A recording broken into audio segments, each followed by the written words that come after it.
Welcome in everyone to Flyover Footies Fallout. Live streaming with Santiago Beltran. I'm Matt Baker, and what a day, Santi. What a day after the match day. Match day +1. Yeah, feeling great. Sunday night soccer was a recipe for success for City, finding goals and another clean sheet. So I'm excited about that. We got a lunchtime fallout for us here today. And our chat's not working, so that's super. I'm gonna see if I can pull up the our YouTube stream at least on my phone because today it just says no internet, which Oh, X is down weird. today. I don't know what I else might be. noticed. I noticed that I was looking for something, and yeah, I couldn't get to it. It doesn't make looking things up easy, that's for sure.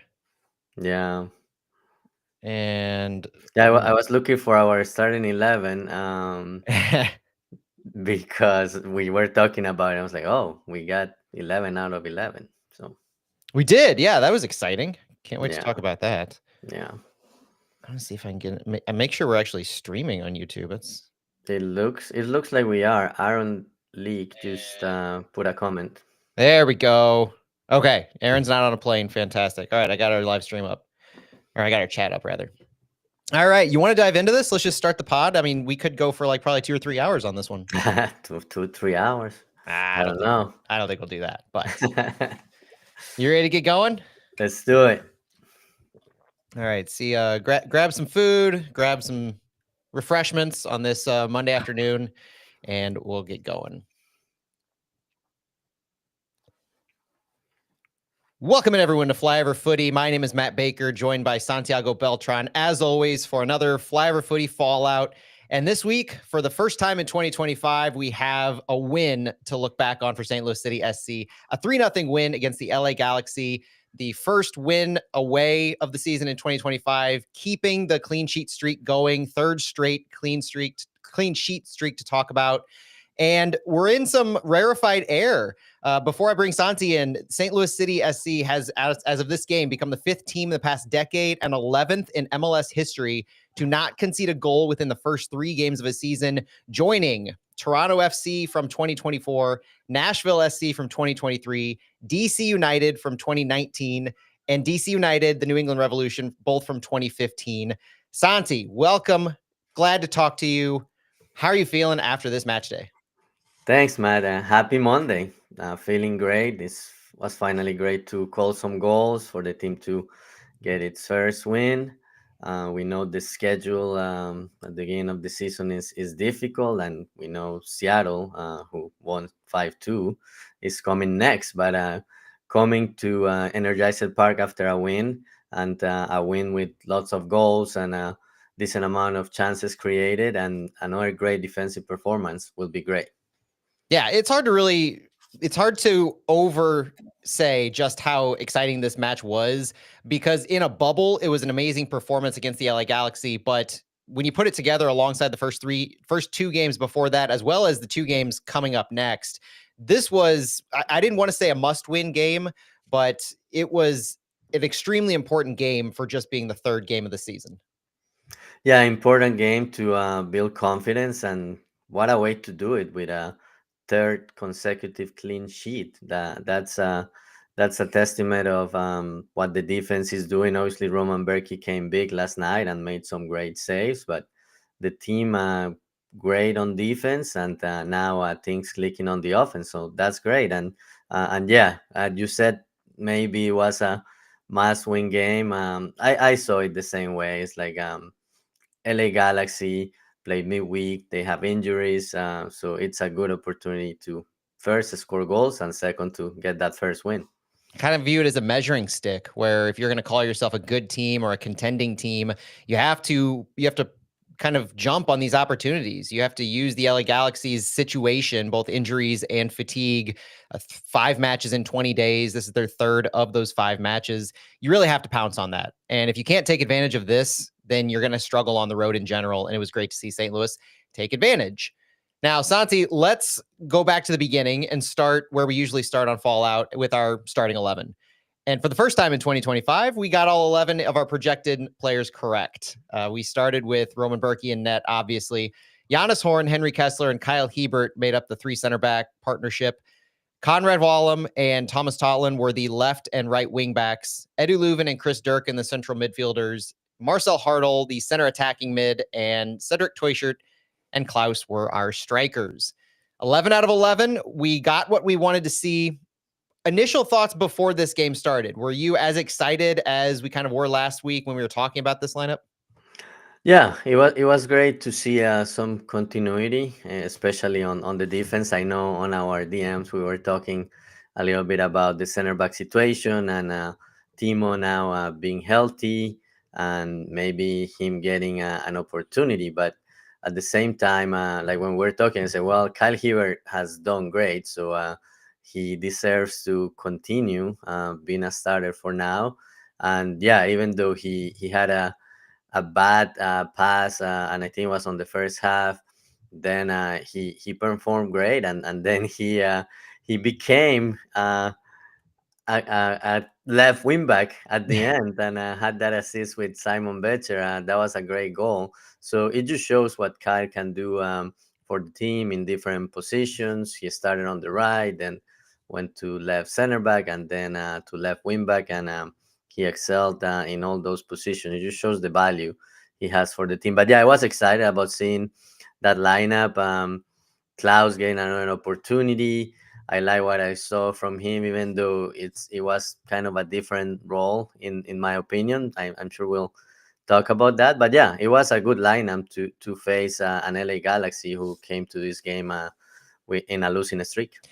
Yeah, and I think that was the you touched on it, Klaus. I think that was the thing I was most excited to see in this lineup because we had come off of 2 clean sheets. The formation seems pretty sound at this point. We're just kind of tweaking personnel to see who fits best where when everybody's healthy. Kyle Hibbert remaining in the lineup, no problems at all with. You come off a performance where you're withstanding a San Diego press, you're withstanding 20 plus shots, and you're doing what you need to do on the back line. No problem sticking with this group. Yes, we do want to see more of Timo Baumgartel, and I know we will see more of Timo Baumgartel as he gets back into fitness. He had an illness last week that kept him out of the lineup entirely. But Kyle Hibbert kind of personified, especially in the second half, what ended up happening with the subs, the formation shift to a 5-4-1, and then moving out on the wing back as the second set of subs came in. When we start off this 3-4-1-2 or 3-4-3, depending on how you view Marcel Hartl, I think I was excited to see Chris Durkin get plugged in here in the midfield. Chris Durkin, alongside Edu Leuven, performed that Akil Watts role. There wasn't a whole lot of difference that he provided, and Edu Leuven, more often than not, stayed back closer to the center backs. And the amount of touches that he had leading the entire team kind of showed that, and it allowed Edu Leuven to direct the ball. Klaus's role in this, though, to circle back, was kind of fascinating because to me, it really was what I wanted to see. It was, dare I say, a false nine in the amount that he was coming back for the ball, the amount that he was trying to play that connecting piece and then distribute and then join the attack. You saw that in the second goal. You saw it a few times. You saw it in Teuchert's miss early in the first half where he shot against the siding of the net. And I think Klaus is really at home in this style. I think he wants to be a playmaker with the ball. He wants to at least control the ball and dictate the flow a little bit. And as lumbering as he looks, as awkward as he might look in his stride, he's fast and he will accrue the miles, and he has the physicality and the physio to be able to withstand that. And so seeing Klaus in this role was what I wanted to see after last week's performance where we saw Betcher and Teuchert for that first 45. I didn't think that worked well at all. I thought that Klaus's abilities to control the ball and his physicality to hold off the defense in those areas of the midfield, especially, that helps better connect guys like Marcel Hartl, Cedric Teuchert in the attack, and bringing the ball up from the wings or Edu Leuven. And just to echo on that, when that's his assignment, he does great. Where I had a problem before is when he was the number 9, but he wasn't staying in the box, and he was Yeah. trying to come out and do more than what he was asked to do. That's when I had a problem before. But yesterday he had a great performance in that false 9 role, and you saw it on some of the plays. He helped on the build up, and then he almost scored a goal. Yes. Just being that forward in the box, and just trying to cut in and finding a space. He did great at that too. So it's great to see him back doing what he does well. I would have liked him for him to score, so he just got more confidence. But he's going up, and that's great to see. Santi, let's look at some 3-word reviews. Our friend Stuart Holtgren provides these post game, borrowing from a Fulham tradition. And I think we had the vibes as high as they were expected to be after this one. Some 3-word reviews from the fan base. STL, greater than LA. Only getting better. It's back on. Berkey's still great. Melberg, Swedish Mourinho. Okay. I like that one. Very different halves. Yeah, no argument there. Do it again. We're so back. Let Klaus eat. All right. I like that. Berkey's still best. Goals and points. Nailed it. About damn time. Okay. I like that one. That was fun. Yep. Berkey being Berkey. Got one in here that Berkey German's Hebert. Straight to the point. Okay. Kind of encompassing there in the middle a little bit. Yeah. Okay. Yeah. Offense we've needed. Playing a little loose with the 3 words right there. Mhm. Witnessing Olaf's philosophy. I like that one. Mhm. Finally, potential unlocked. See, these are realizations of the promise that we had been given by St. Louis. So I think those 3-word reviews, and thank you so much for everybody who's leaving those. They're easy to leave, and it gets a gut check at what a lot of people are feeling post game. So those came right after the game. I think they highlighted a lot of the things that we saw in the run of play. Some of my takeaways in what I saw in this match is consistent low possession. We weren't really looking to possess the ball for clear amounts of time. We were more willing to let LA do that, and also let an LA team do that didn't have the quality to possess the ball and create chances very well. So that was a smart approach to me. Our builds were so much more quality than San Diego. We worked the ball through the wings incredibly well, especially in the first half. The short passes, playing out of the back, really smart builds.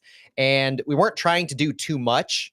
We were just trying to play what LA was taking. And LA tried to press a little bit in that first half.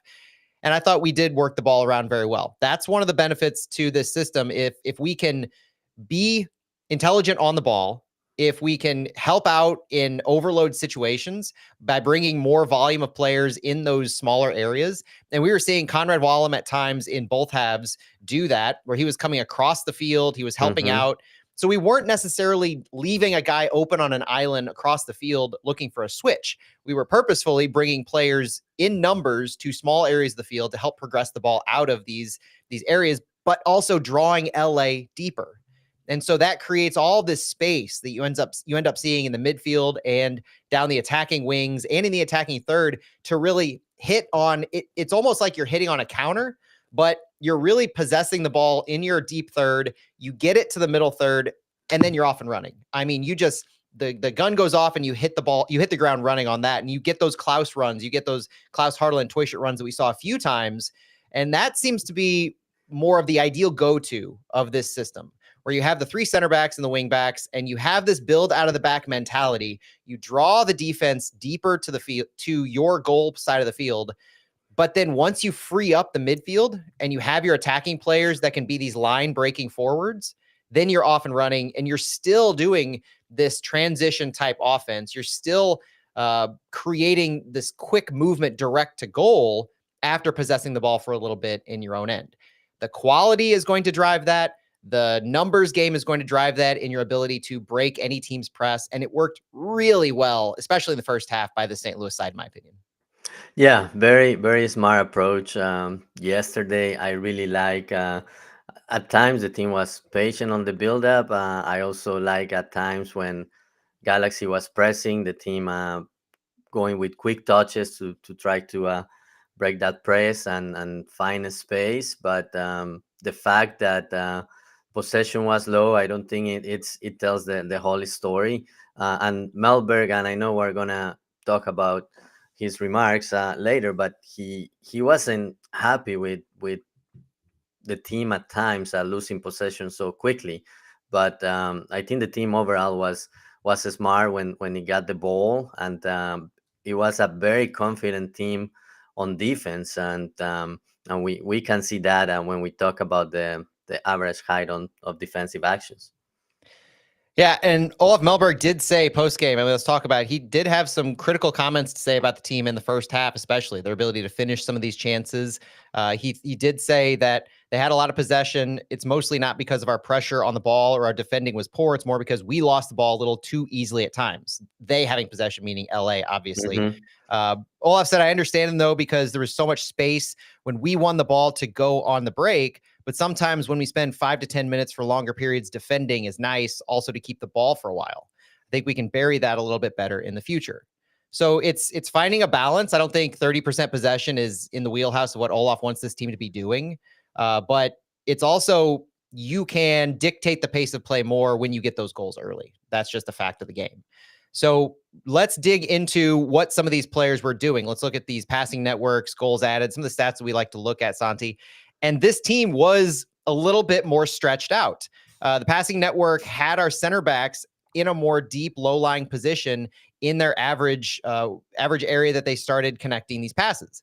Center backs in Henry Kessler, in Giannis Horn, and Kyle Hebert were all fairly close to the goal compared to what they had been the previous games.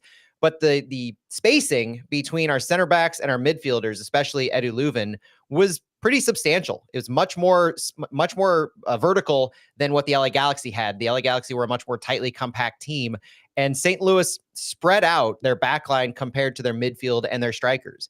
And I think this gave a lot of space to play once you were Edu Leuven, especially, and you were able to connect these lines. That's a benefit I think Leuven had, is that he had a good balance of where he was positionally on the field when he received his passes. You know, he had space to work, and when you're Edu Leuven, if you give Edu Leuven space to work, he's going to make the right decision more often than not. Uh, One thing that I think was kind of fascinating to me is if you look at this passing map, you see that left back or that left wing role tucked in.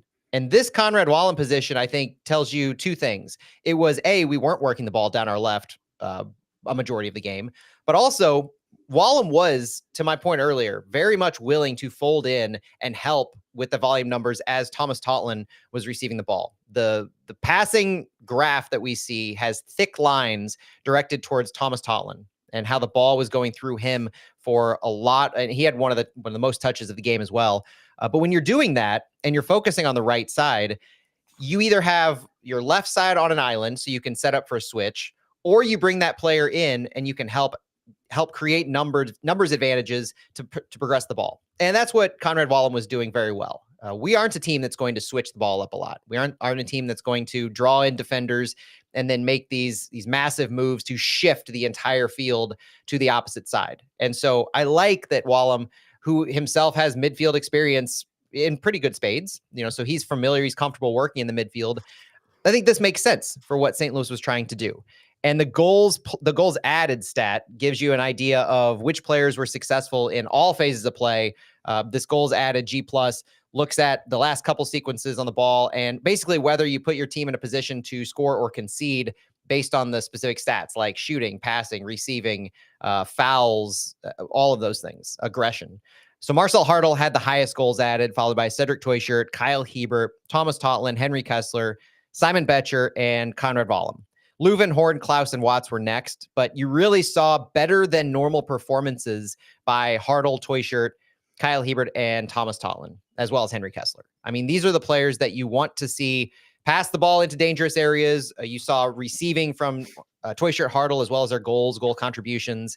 And I think when you have your attacking players and the defenders that you're relying on to keep your clean sheets as the best goals added of your team, I think that's a recipe for success. They're doing what they need to do to put the ball away. They're doing what they need to do to keep the ball out of dangerous areas, or whether it's clearing or passing the ball out of it. I thought it was a magnificent job from both the front and the back lines in almost the entirety of this game. Yeah, it was definitely a great performance. Just going back to the passing network, obviously seeing what Conrad Wallen was doing, going to the right side and helping Thomas Totland and participating in the build-up. That was refreshing to see, something I had not seen this team do much before. And the other thing I wanted to mention was Klaus. You can see him leaning towards the right, and that tells how much his role was on the attack on that side. And and how different his role was than his usual number 9. That's true. The team itself was more skewed over to the right side for almost the entire portion of the game. I think the work defensively was noteworthy because this game kind of reinforced the positioning as far as San Diego goes in the average height of defensive actions. There's a stat that we look at where of all of the defensive work, interceptions, challenges, clearances, recoveries, blocked passes, and tackles, where do they occur on the field? And then when you put them all together, where's the average that City was engaging on the ball? The average height was about 34.87 meters, which is nearer to goal, just a little bit more advanced than San Diego, but definitely less than Colorado and a market amount less than what we saw last year. This could be that little zone that City's falling into. So that's something to watch for in the next couple of games as we have really good quality opposition in Seattle and Philadelphia. Is where does City set up for their line of engagement?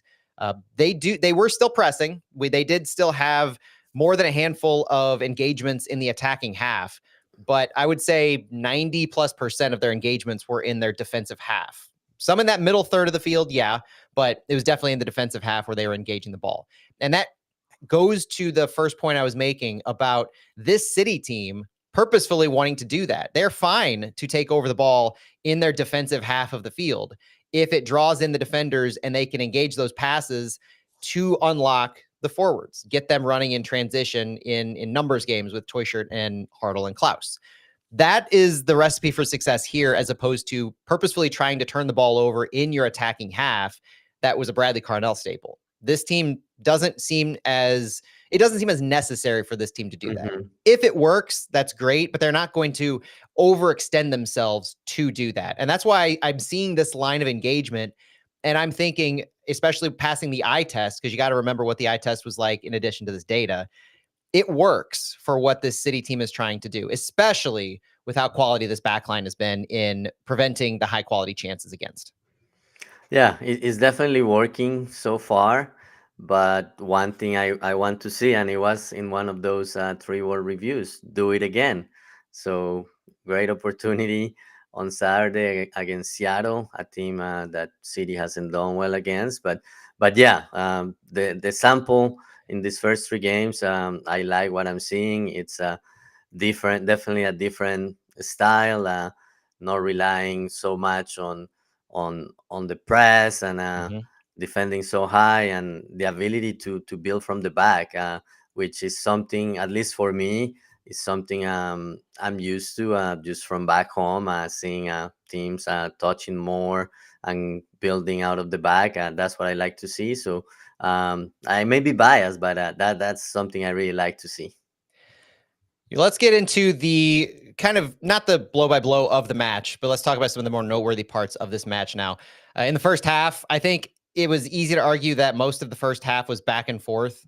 St. Louis started off the game really strong. Shots by Conrad Vollum and Marcel Hartle in the first couple minutes of the game. And then I think there was 5 corners in the first 5 minutes or something like that. It was a crazy amount of corners early in the game. I know that for sure.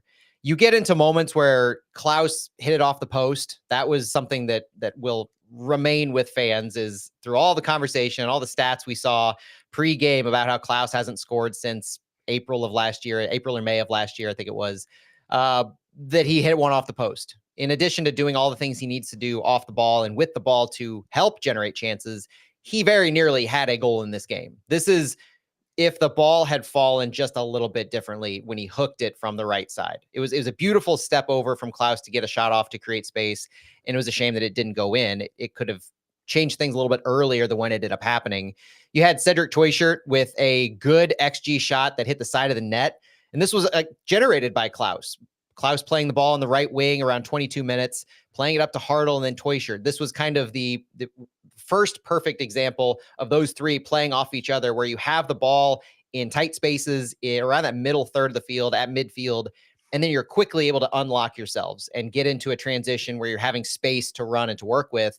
Toyshirt just kind of took a little bit too long to evaluate what he wanted to do. He either needed to take the shot earlier in his progression or pass the ball off, but he ended up holding it just a little bit too long and it hit the side of the net. And then it was noteworthy to me in the middle of the first half, you had about a 10-minute period. And I think this is kind of important because this was the first of these sequences in this game. Keep in mind the second half sub when that came. Keep in mind what you saw after the second half subs, which is a lot of opportunities from the Galaxy. So in this first half, between 24 minutes and 34 minutes, the Galaxy had 6 total shots compared to St. Louis's 0. They were controlling the field. Now, this was one of those 2 moments in the game where you had a long stretch of Galaxy dangerous opportunities and really nothing from St. Louis. I don't think there was a single St. Louis really danger in this chance. Definitely no St. Louis shots. So from 24 to 34, this happened. 44 minutes hit, and this was after St. Louis started to get a little pressure, had a couple shots come off in the 10 minutes before that. And then 44 minutes, Cedric Choichard scored his first goal, or scored the first goal for St. Louis. It was an assist by Henry Kessler. It was off a corner kick. It was a chance created by Conrad Vollum to Marcel Hartl in a pass down the left channel. Vollum's pass, or I'm sorry, Hartl's pass or shot was blocked out for a corner. Hartl took the corner, and it was Klaus, Kessler, and Durkin, and Taylor Twellman did a good job of calling this out on the broadcast, that were right on top of the keeper, right on top of Mitrovic. The ball was played into that area, so it was very intentional to have numbers right there with the height advantage of Klaus and Kessler. The ball was played there. It was bobbled by Mitrovic, the LA keeper, a failed clearance, deflected by Klaus. There was just a lot of chaos going on here.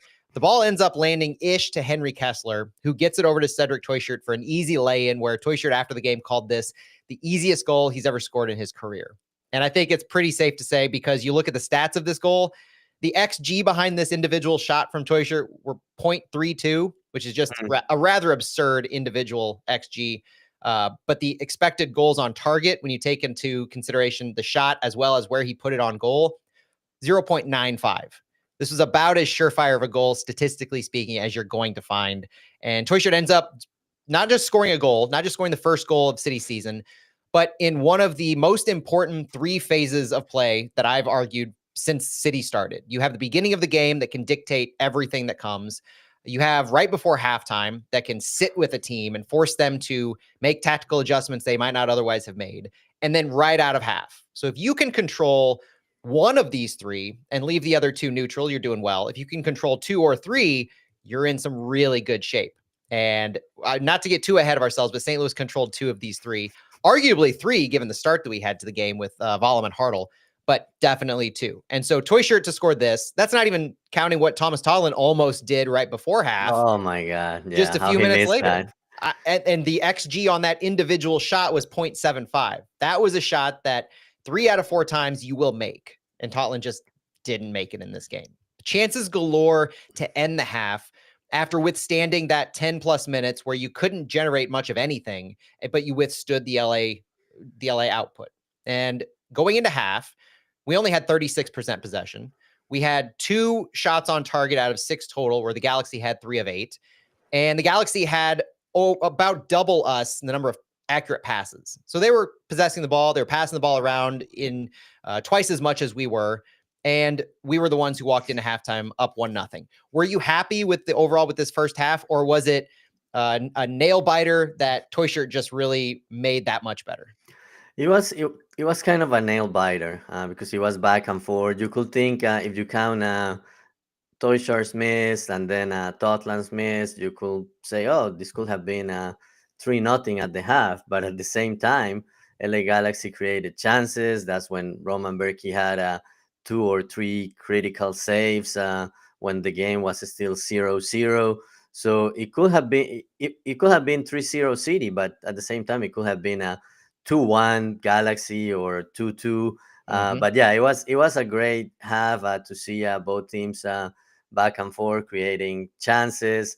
But in the end, after withstanding those 10 minutes, it's like when Cedric Choichard missed that clear chance he had, it's like a Galaxy like awoke and starting like attacking more, creating chances, and you start to think, missing that goal we're gonna miss that goal at the end when if Galaxy continues attacking like this and maybe scores a goal or 2. But fortunately, City was able to withstand those attacks and then find that chance before the half, and then pouncing again at the beginning of the second half. Beginning of the second half was kind of crazy. It started off with a 47-minute shot by Edwin Cerrillo, but it really landed home at 49 with Marcel Hartel. It didn't take long for St. Louis to do anything. Coming out of half, the first takeaway I had is that Toyshirt and Durkin remained on the field, which was fantastic to see them continue to progress beyond 45 and as they get themselves into full 90 potentially of game shape. But the first 5 to 10 minutes were pretty crazy. And it was culminated in that 49-minute goal by Marcel Hartel that itself was 0.16 XG and 0.6 expected goals on target, which is another really strong shot, good indicator that especially where he placed it on goal, it was likely to go in. This was a play that was developed by the Galaxy possessing and City just doing a good job of initiating a mid-block press, I guess you can say, or at least initiating a mid-block turnover where Marcel Hartel stepped into one and created a turnover just deeper than midfield for City. Passed it to Klaus up in the right channel, and then a long pass to Toyshirt down the left side. So Klaus to Toyshirt cleared the space, and it was again Klaus, Hartel, and Toyshirt in transition. Toyshirt was down the left side. Hartel had the finish, all in transition. A tight shot by Hartel that was reminiscent of that Toyshirt shot from the first half, but Hartel didn't hold it as long, and he had a little bit more space to work with. This individual play to put St. Louis up 2-0 at 49 minutes was, to me, without a doubt, the greatest example of those three attackers or three of any St. Louis attackers playing off of each other so far this season. It ended the way we wanted to end, but also it was a really good example of where we were creating that turnover in that middle third, just before midfield part of the field. And then how quickly we were able to move the ball up. We weren't looking to possess the ball at that point. We saw we had the numbers advantage, and it was a transition goal. That's the kind of thing that St. Louis, I think, is going to do a lot more often this season because they have the quality up front that we're looking for. And I saw a comment on our live stream in YouTube that I wanted to really ask you a question about this, Santi, because we've talked multiple times before we get into the subs, talked multiple times about Hartel, Toyshirt, and Klaus. Betcher had his own moment later in the game. Our offense did well this week, but do you feel the amount of offensive roles we've had is light? It's really just three: Hartel, Toyshirt, and Klaus or Betcher. That's from Daniel Binkholder. I don't know if this is a problem necessarily because every team needs their star goal scorers. And so it might just be St. Louis hasn't had that star group of players that we can really count on to really do the job. We will have our wingbacks. We talked about Thomas Totland almost had that goal right before halftime. Conrad Wallem has goals scoring already for City in the preseason. We know what he's capable of. Leuven's done more, but he's not being asked to be a goal scorer now in this system. Is there a concern here, or should we just be, is this just the new reality that can actually work very well because now we have our star potential goal scorers? Yeah, no, I'm not concerned. There is also depth on the bench that like we haven't seen much of Celio, Thomas Ostrak, guys that can come in on the second half, mid second half, and with fresh legs and a tired opponent make a difference. I was actually expecting to maybe see Celio yesterday towards the 65th, 70th minute, Yeah. and see what he will do to put away the game. Unfortunately, Olaf had other ideas, but I'm not concerned. And you always want two or three guys that are your difference makers, and then you complement them with guys that will come off the bench. And yeah, maybe people, like, if you think about it, like after the transfer window in the summer, like a big majority of the goals were scored or assisted by Toy Shark, Marcel Hardel, and Simon Betcher. And yesterday, the three of them scored, and Toy Shark assisted in one of the goals. So you could think, oh, there is some dependency there, but yeah, every team has their two or three guys, and then you have guys who shine in other games and guys who come from the bench, and I'm sure we'll see that from Celio, from Ostrak, Rasmus Samuel, he's healthy, so I'm not concerned.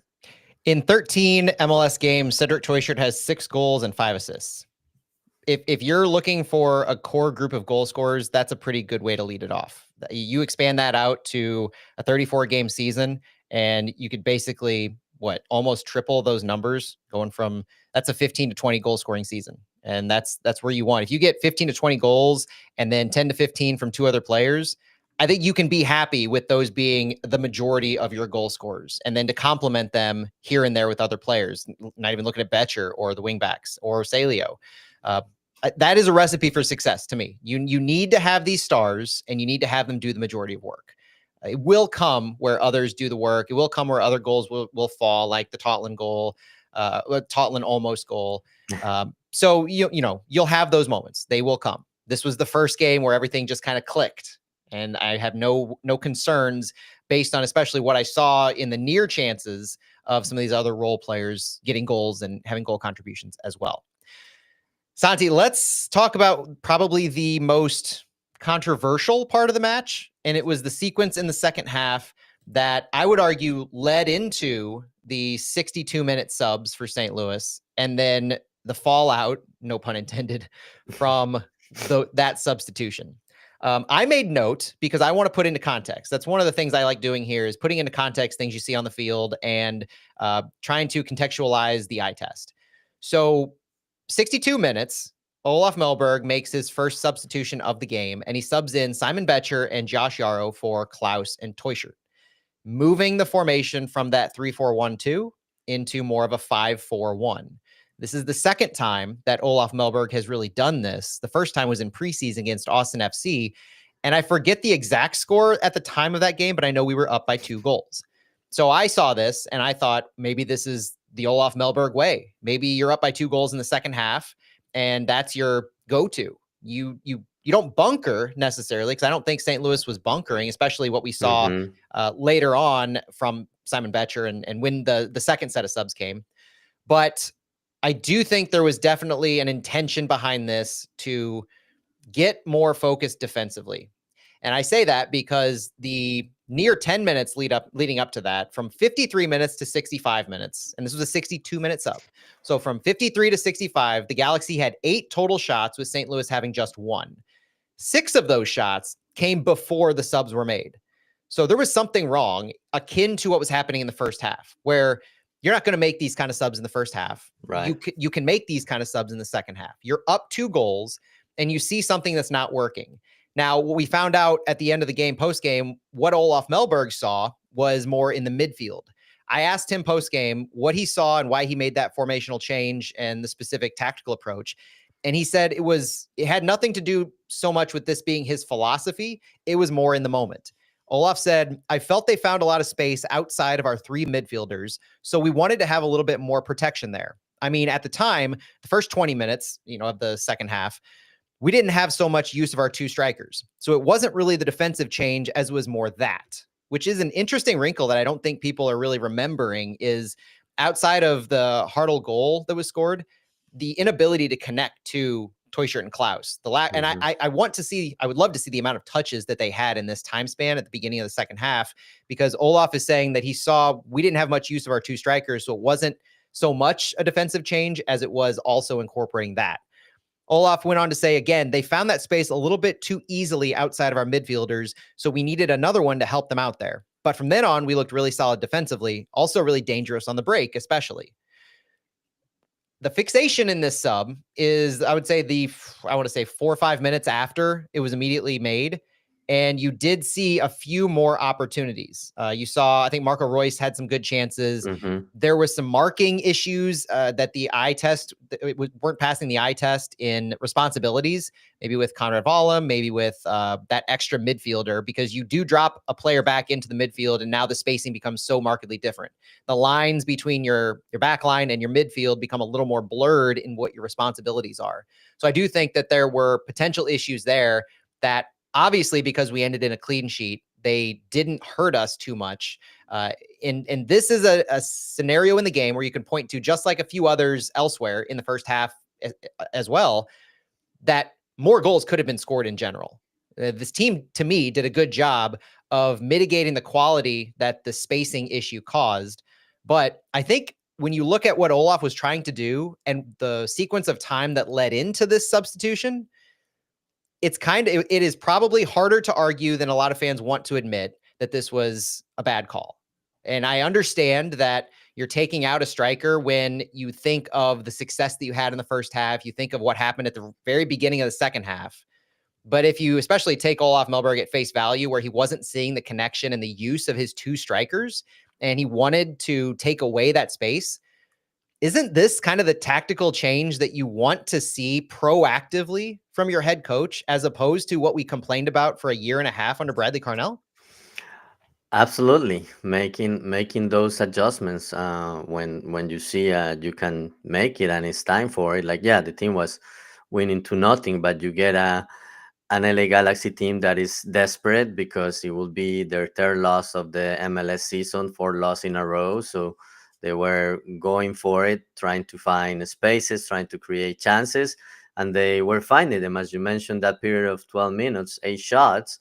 So there was definitely a problem, and Melberg just wanted to address it. And it's not necessarily like parking the bus; it's more like closing the spaces. And as you mentioned, he saw that the second striker wasn't being used. So it is a good adjustment. And if we go back to last year, there were a few matches where City was up by 2 goals and ended up giving away the lead. So Yep. yeah, it's good to see a coach willing to make those adjustments, and not only to make the adjustments, but make them early if he sees the opportunity, and trust that it's gonna change the game. So yeah, that's refreshing to see. I really like it.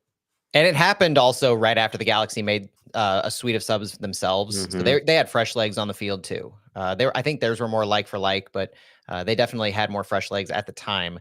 And then you get into this back and forth of subs, counterpoint type of things. 75 minutes, the Galaxy and St. Louis sub. The 75-minute mark, where you've had this formation change for about 13 minutes, 12 or 13 minutes, and now you're bringing in different personnel. You change the midfield up to guys that are more comfortable in the midfield, where Conrad Vollum had moved up to the midfield role. You take out Vollum and Durkin, who Durkin himself goes from 45 to 75 now. And so he probably reached the limit of what he was being allowed to play. Bringing in Akil Watts and Alfredo Morales made sense, and it shored up that midfield even more, where you're not taking personnel and moving them to a midfield role or moving them different positions compared to what they were, but you're just inserting a player into this role. And so you're able to give him direction on the sidelines before he goes in and let him know what the assignments are. It's almost like a reset into this new formation. And I think that's where a lot of fans, myself included, noticed a little bit of a difference in how this team was both defending and how they immediately started to get a little better momentum, better progression with the ball. 82 minutes saw the final sub. Timo Baumgartel made his debut for St. Louis, coming in for Giannis Horn. And this is Kyle Hiebert's third positional shift of the game, moving out to that left wing back spot. It ended up really helping to score that last goal. 84 minutes. St. Louis scores their third and final goal. Simon Betcher, assisted by Kyle Hiebert.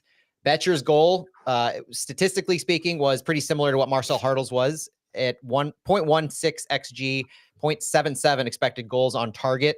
So again, 3 out of 4 times that goal is going based on where Betcher put it. It was a good job by Josh Yarrow, first of all, to keep the ball in play on that right side, retaining possession in traffic, and then getting the ball up to Simon Betcher at midfield, who was right at that midfield circle, and dribbling it up a little bit, playing some space to open up Kyle Hiebert on the left.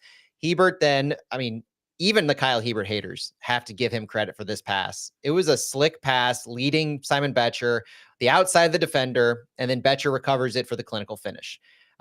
Given the fact that, and this reminded me a little bit, and it wasn't as exciting or as egregious of a lapse by the Galaxy, but it reminded me a little bit of the second goal that San Diego scored against the Galaxy in that first game, where the Galaxy were just trying to throw numbers so high to get some kind of a goal, an equalizer then, but San Diego took advantage of it in a quick transition, and St. Louis kind of did the same, where they played the ball up to Betcher. Betcher took the space because so many Galaxy players were already pushed higher up the field, and it allowed them to dictate that attack, dictate the transitional attack for Betcher and Hiebert. And I thought that this was not just an exclamation mark because of the almost iconic photo of Simon Betcher that the Oh, club I love posted, that. but it was just it was really cementing the different ways that St. Louis could score in this game. The second transition, where you're having an entirely different complement of players. Like, if you want to talk about that point we just made about the 3 attackers that everybody gives credit for, of Klaus, Hartl, and Toyshirt, you're looking at a sequence here that was started from Yarrow to Hiebert, Hmm. Yarrow to Betcher to Hebert and then back to Betcher. Like that's the kind of quality that we can still have that cleans up these games, that scores the goals to put it away. And it was great to see. Yeah, two of your subs, and then Kyle Heaver who had shifted positions. So yeah, that's great to see. I was also happy to see that my prediction about Betcher scoring from the bench on our DMs Yes. became true. So that was good. That was good to see. The only thing missing yesterday was Klaus scoring, but he was very close and he had a good game. So hopefully he will get his confidence up, and we'll see goals from him. Hopefully Saturday. That's right. The second half, obviously, the Galaxy had more possession. They had more shots, way more passes. It was almost like an exaggerated version of the first half that we saw in the second half when you look at the stats. When the game was finished, though, St. Louis didn't just win 3-0, but they only had 30% possession. They had 5 shots on target out of 14 total. The Galaxy had 8 shots on target out of 23 total. So this is a team that had a volume attack. Berkey had all 8 of those saves. The Galaxy were successful in 90% of their passes. So that kind of shows you just how much they were willing to pass the ball back horizontally, not into dangerous areas, and control the ball with that possession. Corner kicks, St. Louis in the first half, I mentioned that 5 corner kicks in quick succession. Once the formation change occurred, the Galaxy kind of marched back and earned some more corners to end up beating St. Louis in the corner category 9-8. But when you look at tackles, interceptions, clearances, and blocks, the defensive numbers that go into this, it makes sense given a 30% possession and a 3-0 win that you would almost double the amount of those tackles, interception, clearances, and blocks that the Galaxy had. St. Louis had 69, LA had 38. Do you want to spotlight some individual players here? Because we could probably go on a little while, Santi. Yeah, there were a lot of great individual performances. Obviously, Roman Berkey as the man of the match with Mm-hmm. 8 saves and third consecutive clean sheet. That's a great start of the season for him. But yeah, like he made the saves, but at the same time, when you think about it, the team scored 3 goals, and I was having a hard time when we were talking on the broadcast about the man of the match, because you can look at it both ways, like Berkey making all those saves, but at the same time, when you scored 3 goals, you have to give some credit to the offense too, and that's what I did. I chose Cedric Teuchart just because he Mm. scored the first goal of the season, assisting on the second goal. But yeah, you can talk about some of the few others, but great individual performances yesterday. Yeah, Cedric Teuchert had a goal and an assist. He scored the first goal of the season, like we said, and it was Teuchert's 6th overall MLS goal. The assist was his 5th, like I mentioned. And I think this was the kind of performance we wanted to see from Cedric Teuchert, being involved and everything kind of flowing through him. Marcel Hartl as well had a goal, his 4th career MLS goal. Hartl had the second most touches on the team behind Edu Leuven, and he was tied for first with Leuven in passes into the penalty area. So you could kind of see when you talk about the Hartl and Leuven impact on the chance creation and the goal scoring, this is a pretty good example. You have Leuven and Hartl both delivering service into the penalty area, into the final third, dangerous spots from different areas on the field. When Leuven does it, there's probably more numbers up there than when Hartl does it, who is more likely to be in transition. So different ways in which we can attack and leverage our best players. Simon Betcher had a goal. It was his 10th career MLS goal. He led the team in aerial duels won, winning 5 of 6. And the next highest in those aerial duel categories were 5 players tied with 1 aerial duel won. So Wow. Simon Betcher winning those duels. And that kind of makes sense in the second half flow, where you see less buildup and more clearing the ball, more sending it up and letting Betcher try to win the ball. Not a lot was created from those, but it was good that Betcher could win those aerial duels and kind of hold the ball up a little bit. Edu Leuven, flowers to Edu Leuven for all of the in between the lines work that he did. He led the team in touches, in tackles, in most short passes. He was 3rd on the team in medium passes, which is 15 to 30 yards, and 2nd on the team in long passes. He led the team with 5 key passes, which is a pass that leads into a shot, and he had 5 passes into the final third. Henry Kessler had an assist. It was his first career MLS assist, led the team in blocks as well. And Kyle Hebert, first career MLS assist. In addition to playing 3 positions, he had the most medium passes completed of any City player with 17, and he led the team in clearances. I wanted to highlight that pass category for Kyle Hebert Yeah. because I've seen far too many comments that Kyle Hebert doesn't pass the ball up the field. And he's a liability when it comes to center backs that are trying to play the ball out of the back. And you can write off his defensive work, but if you're not getting any offensive output from Kyle Hiebert, he shouldn't be in there compared to a Timo Baumgartel or something. And I get the excitement for Timo Baumgartel. I get the excitement for Joachim Nilsson, but you can't watch these first 3 games and take them holistically for what they are and say that Kyle Hiebert isn't pulling his own when it comes to this center back group, right? Yeah, he is. He is for sure. And yeah, I know people say different things about him, but wherever you put him, he responds. And I remember in preseason, he was playing some left wing back, and we were like wondering like what's going on here. And look, yesterday he played in that role at the end of the game and ended up delivering an assist for Simon Becher. So the coach knows what he's doing, and he's getting the best out of Kyle Hiebert. And then last but not least, Timo Baumgartel had his debut. It was his first MLS match and his first overall game played since August 5th, 2024 with Schalke. So Wow. Baumgartel returning from an illness, finally getting game minutes, sliding in at that left center back spot, which was interesting. A lot of people thought of Timo Baumgartel as a central center back, given his ball control skills. But in this system, when we're asking our left and right center backs to be the one who progress the ball more often than not, I think it kind of makes sense. And I would not want to take Henry Kessler out of that central center back spot right now. He is too valuable through 3 games to be moving him around anywhere. And you can see the flexibility with Hiebert. Yarrow has played right center back consistently when he's come in the game. So that works for me until you can get Joachim Nilsson back, which we hope to see him back in training this coming week. We hope to see him back in game shape. If not Seattle, then maybe Philadelphia or just after that. But for now, I think you've got a pretty decent amount of depth and quality performances between Horn, Kessler, Hiebert, Baumgartel, and Yarrow for this center back group. Yeah, there is definitely depth at the position, and when everybody's healthy, it's gonna be interesting to see the battle for the starting spots. But for now, let's enjoy what Kyle Hiebert is doing, what Henry Kessler is doing. He became basically the boss of that defense and has had great performances these 3 games. We'll worry about who's gonna start later, but for now, enjoy what these guys are doing.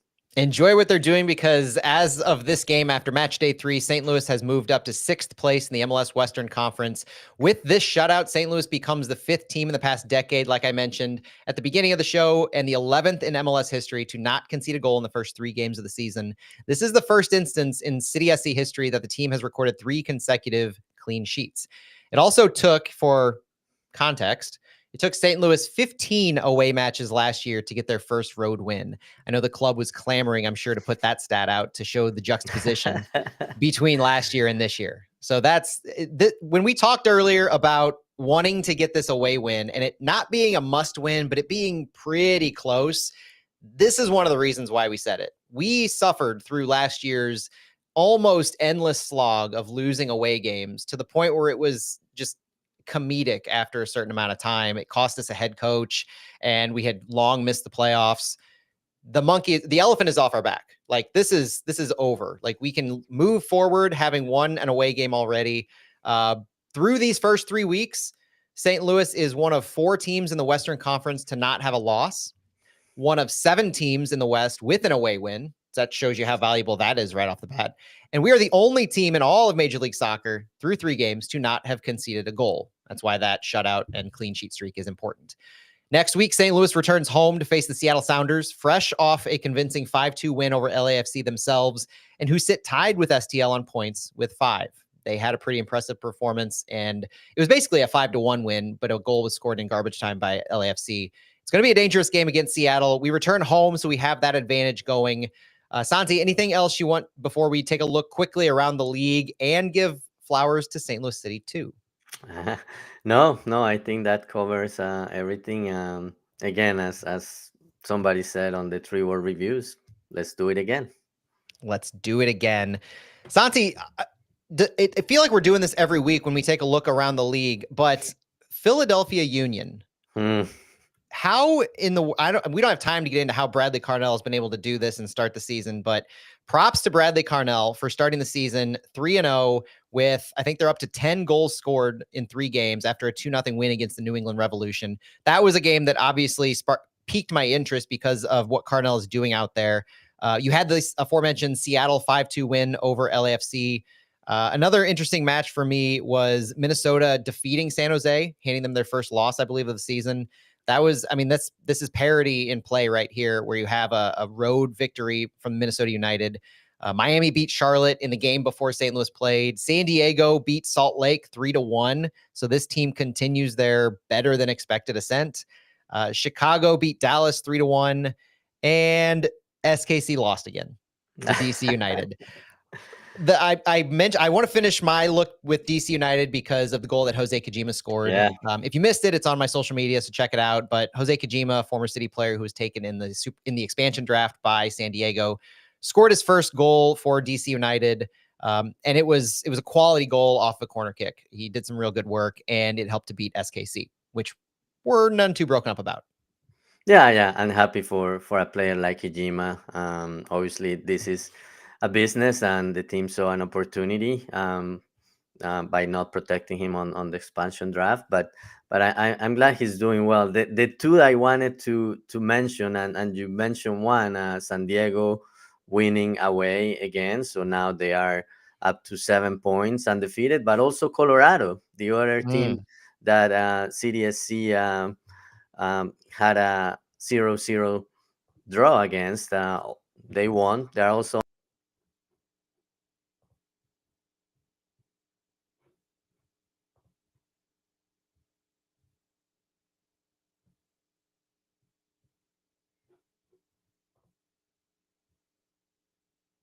Uh-oh, did I lose Santi, or did Santi lose me? If you're hearing me in the chat, let me know if you can hear me, or let me know if you can. Let Santi know if you can't hear me.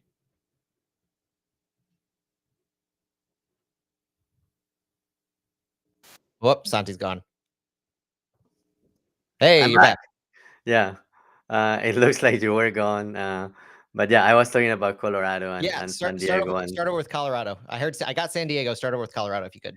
Yeah, so Colorado winning away against Austin, but they're also undefeated. It was their first win of the season, but also shows what City is doing against teams that are having a good season. So it's great. It's a good measuring test. Yeah, a couple of scoreless draws, and the team did it in different ways, but it shows that the team is on the right track. Again, I hate to sound like a broken record, but doing it again against Seattle will be great for the team, and it will be one of those wins that the team has never beaten Seattle, and it will be one of those that will show, hey, we're here, and we're a team that is gonna be a contender this season. Absolutely. It's the measuring stick. You know, you take advantage of the teams you need to take advantage of against the LA Galaxy, for instance, but you get the advantage of a home match coming up. This is the kind of team you need to beat. This team in Philadelphia, strong showings will go a long way. I don't think anybody's going to be too broken up if we end up drawing both of these. Frustrated maybe, but take them for what they're worth for a team as quality. And Seattle has a few matches, as we'll talk about a preview for later this week, but Seattle has a few matches with Champions Cup going on as well that they're being stretched thin on. A couple quick points before we're out of here, Santi. If you're watching on our live stream, or if you're listening to the pod on Monday or Tuesday, you have an opportunity, and hopefully into Wednesday, depending on how quickly tickets go, to see the U.S. Open Cup in St. Louis in early May, as tickets go on sale for the round of 32 U.S. Open Cup match on Tuesday, March 11th. And the interesting thing about this is it's going to be general admission for everybody. Did For you see everybody? this? No, Season ticket members and My City Plus members have access to the exclusive round of 32 and round of 16 match pre-sale beginning Tuesday, March 11th at 10 a.m. Both round of 32 and round of 16 are general admission and will be sold as individual events with no reserved seating. First time ever that this has happened for a St. Louis City game.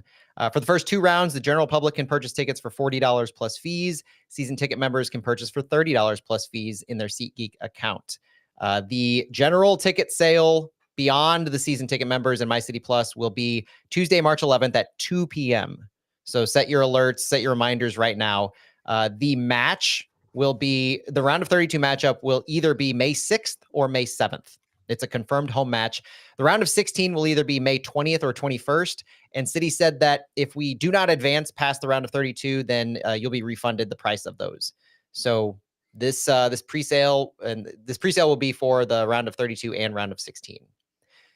Santi, the last thing I want us to talk about before we get out of here is City 2. We would be remiss if we didn't give all the credit in the world, because City 2 made this even more exciting game, even more exciting Sunday night soccer, making it a back-to-back defeat of defending champions. St. Louis knocked off the LA Galaxy, and City 2 knocks out North Texas in convincing fashion, just like St. Louis City, 3-0. Goals were scored on the City side. There was an own goal early in the game. Goals were scored on the City side by Brendan McSorley and Miguel Perez. Miguel Perez scoring his first MLS Next Pro goal. Great to see Miggy back in action. Great to see him succeeding at the Next Pro level, back with the City organization in 2025. Brendan McSorley picking up where he left off last year. Caden Glover was also in the starting lineup. In fact, all the homegrowns, yeah. All the homegrown started this match. So that was an indication with just a 5-person bench for this game. Maybe an indication early of where City 2 plans to go and minutes that they plan to give for some of these players. Christian Oliveras had a clean sheet. Credit to him as well. This is a great start for City 2 as well. Yeah, it's great to start with a win and away against the champion from previous season. And what I like was seeing the foregrooms getting playing time, getting minutes, starting the game, and Miggy with a goal also great to see. And hopefully these 4 guys, if they don't get opportunities with the first team, they are consistent starters with the second team. Agreed. Absolutely. That's it for us on Flyover Fallout for this week. Just a quick programming note. The next couple of weeks may look a tad bit different for Flyover Footy. This week, I am going to be, if everything works well, interviewing Jeremiah Oshan from Sounder at Heart, and we'll have that interview as the majority of our upcoming Seattle preview. We'll still have a video up for you Thursday night, but it may not be our usual live stream. Even we have to deal with fixture congestion and making sure that our vocal cords and our mental health is well for the whole season. So we'll have content for you, but it may look a little different and exciting because we'll get a little bit of the opposition as point of view as opposed to just us discussing them. And then the following week, we may have something similar lined up for the Philadelphia Union. But if everything aligns well, Santi and I will be back each and every week for our Fallouts. Santi, thanks for joining me on this edition of Fallout, looking at a 3-0 City win. Anything else you want to say before we go? Yeah, just fresh off the press, Berkey and Cedric Teuchar made it to Team of the Week. I had a goal, Santi, of this show. If that dropped, we would be able to mention it. And I'm glad that I drug us out just long enough to let us get that in. Yep, looks like Team of the Match Day has come out. Do we have anybody on the bench? Nobody on the bench. Oh, and our defenders get snubbed again. Yeah, I hate that, but that's okay. Roman Berkey with his 8 saves, 3rd clean sheet, gets starting Team of the Match Day goalie. Cedric Teuchart makes Team of the Match Day for his 1 goal, 1 assist performance. Fantastic to see those 2 recognized. We still are flying the flag for a Henry Kessler Team of the Match Day appearance. And we will have vindication at some point this season. But excited to see Berkey and Teuchart. Job well done for them, capping off the City 3-0 win this week. Yeah, that's great. Obviously, Kessler had an assist, but usually the defenders that are chosen are defenders who either score or did something more notable. But yeah, Kessler, in our hearts, he's on the Team of the Week. That's right. All right, that's it for us on Flyover Footy. Thanks for joining us on this edition of Fallout, looking at the 3-0 City win over the LA Galaxy. For Santiago Beltran, my name is Matt Baker. We will talk to you later.